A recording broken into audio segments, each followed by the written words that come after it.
رضی اللہ تعالیٰ عنہ سے روایت ہے، انہوں نے فرمایا کہ یہودی کہا کرتے تھے کہ جو پچھلی طرف سے ہو کر عورت سے اگلی جگہ میں مباشرت کرتا ہے اس کا بیٹا بھینگا پیدا ہوتا ہے۔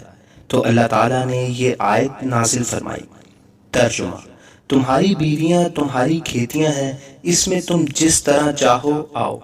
حضرت عائشہ صدیقہ رضی اللہ تعالیٰ عنہا فرماتی ہیں، میں اللہ کے رسول صلی اللہ علیہ وسلم کے ساتھ ایک ہی برتن سے غسل کیا کرتی تھی۔ آپ صلی اللہ علیہ وسلم مجھ پر سبقت فرماتے تو میں کہتی مجھے بھی پانی دیجیے۔ پیارے دوستو، اگر آپ ابھی تک ہماری اسلامی فیملی کا حصہ نہیں بنے تو کچھ پل نکال کر چینل کو سبسکرائب کر لیں اور ساتھ ہی ساتھ گھنٹی کے بٹن کو دبا دیں۔ اس سے آپ کو دو فائدے ہوں گے۔ پہلا، آپ دین اسلام کی باتوں سے جڑے رہیں گے۔ دوسرا، آپ ہم سے جڑے رہیں گے۔ ایک اور روایت میں ہے، وہ فرماتی ہیں کہ نہاتے وقت میرا اور رسول اللہ صلی اللہ علیہ وسلم کا ہاتھ برتن سے پانی لینے میں آگے پیچھے ہوتا تھا، اور حضرت عائشہ فرماتی ہیں کہ نہ تو آپ صلی اللہ علیہ وسلم نے کبھی میرے سطر کی طرف دیکھا اور نہ ہی میں نے کبھی آپ صلی اللہ علیہ وسلم کے سطر کی طرف دیکھا۔ میاں بیوی کے تعلق سے کچھ ایسے مسائل ہیں جن کا جاننا انتہائی ضروری ہے، مگر ہماری اکثریت اس سے لا علم ہے، کیونکہ دینی کتب ہم پڑھتے نہیں اور عالم دین سے پوچھنے میں ہمیں شرم محسوس ہوتی ہے۔ اللہ تعالیٰ حق بات سے نہیں شرماتا، اور حق بات جو قرآن مجید میں کھول کر بیان کیا گیا ہے۔ میاں بیوی ایک ساتھ غسل کر سکتے ہیں، ان کے لیے ایک دوسرے کے سارے بدن کو دیکھنا جائز ہے، شرعاً ممانعت نہیں۔ البتہ شرمگاہ کی طرف دیکھنا خلاف ادب اور ناپسندیدہ عمل ہے۔ خاص جماع کے وقت بات کرنا مکروہ ہے، اس سے بچے کے توتلے ہونے کا خطرہ ہے۔ اسی طرح اس وقت عورت کی شرمگاہ کی طرف نظر کرنے سے بھی بچنا چاہیے کہ بچے کے اندھے ہونے کا امکان ہے۔ یوں ہی بالکل برہنہ یعنی بالکل ننگی ہو کر بھی صحبت نہ کریں، ورنہ بچے کے بے حیا ہونے کا خدشہ ہوتا ہے۔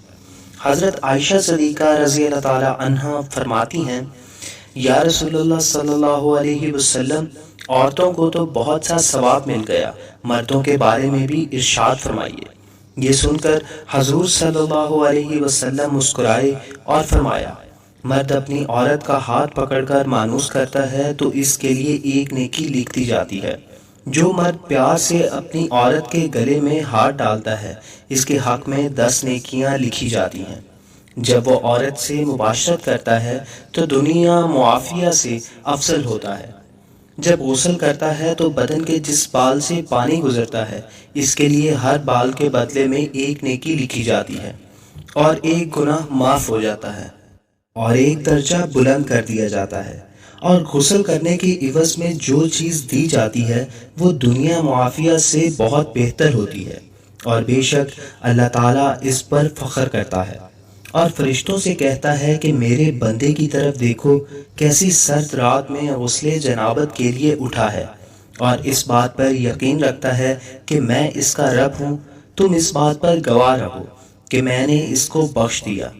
جمعرات اور جمعے کو ہم بستری اور غسل کرنے کی ترغیب اس لیے دی گئی ہے کیونکہ مردوں کو نماز جمعہ کی ادائیگی کے لیے جامع مسجد جانا ہوتا ہے، تاکہ آتے جاتے کہیں نظر پڑنے سے طبیعت میں کسی قسم کی شہوت پیدا نہ ہو، اور خواہش نفس سے اطمینان ہونے کے سبب نماز اور خطبے میں دل جمی حاصل ہو جائے۔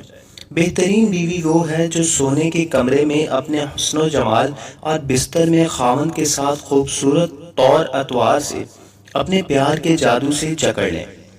دوران صحبت اس کے مقصد پر نگاہ رکھے اور غور کرے کہ اس کا خاوند کیا چاہتا ہے، اور پھر اس کی پسند سے بھی بہتر انداز میں اپنے آپ کو اس کے سپرد کر دے، نرم گفتگو کرے اور اس کی رغبتوں اور چاہتوں کو پورا کرتے ہوئے اسے اسیر کر دے۔ کبھی بھی اس کے بستر پر جانے سے نہ روکے۔ اگر وہ اس کے ساتھ مقاربت کا خواہش مند ہے تو قطعاً نافرمانی نہ کرے، کیونکہ اللہ تعالیٰ رب العزت کے ہاں یہ بہت بڑا گناہ ہے۔ جب شوہر بیوی کو اپنی طبعی تقاضا پورا کرنے کے لیے بلائے تو بیوی انکار نہ کرے۔ اس سلسلے میں احادیث مبارکہ میں واضح تعلیمات موجود ہیں۔ چنانچہ ارشاد نبوی صلی اللہ علیہ وسلم ہے، خاوند بیوی کو اپنی حاجت پوری کرنے کے لیے بلائے، اسے بیوی انکار کرے، جس پر شوہر غصے کی حالت میں رات گزارے، تو صبح تک فرشتے اس عورت پر لعنت بھیجتے رہتے ہیں۔ دوسری روایت میں ہے کہ رسول اکرم صلی اللہ علیہ وسلم نے فرمایا، جب شوہر اپنی بیوی کو اپنی حاجت پوری کرنے کے لیے بلائے تو وہ اس کے پاس چلی جائے، خواہ وہ روٹی پکانے کے لیے تندور پر ہی کیوں نہ کھڑی ہو۔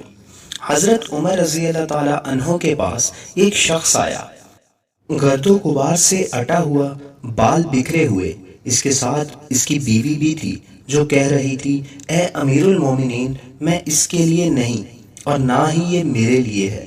آپ رضی اللہ تعالیٰ عنہ نے جان لیا کہ یہ عورت اپنے شوہر سے نفرت کرتی ہے، اس لیے آپ نے اس کے شوہر کو حکم دیا کہ وہ غسل کرے اور اپنے سر کے بالوں کو ترشوا لے اور ناخن کوتر لے۔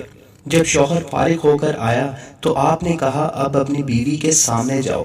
بیوی نے دیکھا تو دم بخود رہ گئی اور نہ پہچاننے کی وجہ سے پیچھے ہٹنے لگی۔ جب پہچان لیا تو اس کا بوسہ لیا اور اپنے دعوے سے دستبردار ہو گئی۔ حضرت عمر رضی اللہ تعالیٰ عنہ نے فرمایا کہ تمہیں ان کے ساتھ اسی طرح کا برتاؤ کرنا چاہیے۔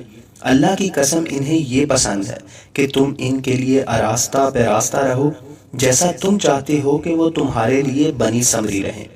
حضرت سیدنا امام غزالی فرماتے ہیں، جماع یعنی صحبت کرنا جنت کی لذتوں میں سے ایک لذت ہے۔ حضرت سیدنا جنید بغدادی فرماتے ہیں، انسان کو جماع کی ایسی ہی ضرورت ہے جیسے کہ غذا کی۔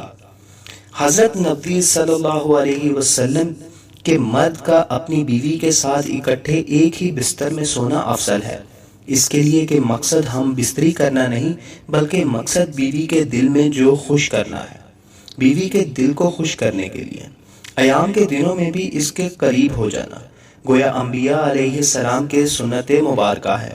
مسند احمد میں ہے، سیدنا عبداللہ بن عباس رضی اللہ تعالیٰ عنہ سے روایت ہے کہ نبی کریم صلی اللہ علیہ وسلم نے فرمایا، جو آدمی اپنی بیوی کے پاس آنے سے پہلے یہ دعا پڑھتا ہے، ترجمہ، اللہ کے نام کے ساتھ، اے اللہ مجھے بھی شیطان سے بچا اور اس اولاد کو بھی شیطان سے محفوظ رکھ جو تو مجھے عطا کرے۔ اگر میاں بیوی کے اس تعلق میں اولاد کا فیصلہ کر دیا گیا تو شیطان کبھی بھی اس کو نقصان نہیں پہنچا سکے گا۔ فقہا نے فرمایا ہے کہ شوہر اپنی بیوی کی مرضی کے بغیر زیادہ سے زیادہ 4 ماہ کی مدت تک اس سے دور رہ سکتا ہے۔ میاں بیوی کا اکٹھے غسل کرنا، ایک دوسرے کی سطر یعنی شرمگاہ کو دیکھنا گناہ نہیں، لیکن نہ دیکھنا بہتر ہے کہ شرمگاہ دیکھنے سے نظر کمزور ہوتی ہے اور نسیان یعنی بھولنے کا مرض پیدا ہوتا ہے، لہٰذا اکٹھے غسل کرے تو بہتر ہے کہ سطر ڈھانپ لیں تاکہ اس پہ دوسرے کی نگاہ نہ پڑے۔ میاں بیوی دونوں کا ایک حمام میں بیک وقت غسل کر سکتے ہیں، مگر دونوں کے سطر ڈھکے ہوئے ہوں تو بہتر ہے۔ حدیث میں آپ صلی اللہ علیہ وسلم کا اپنی بعض ازواج مطہرات کے ساتھ ایک ہی وقت میں غسل کرنا مذکور ہے۔ دعا ہے کہ اللہ تعالی ہمیں دین حق پر چلنے کی توفیق عطا فرمائے اور بیوی سے محبت اور ان کے حقوق ادا کرنے کی توفیق عطا فرمائے۔ آمین ثم آمین۔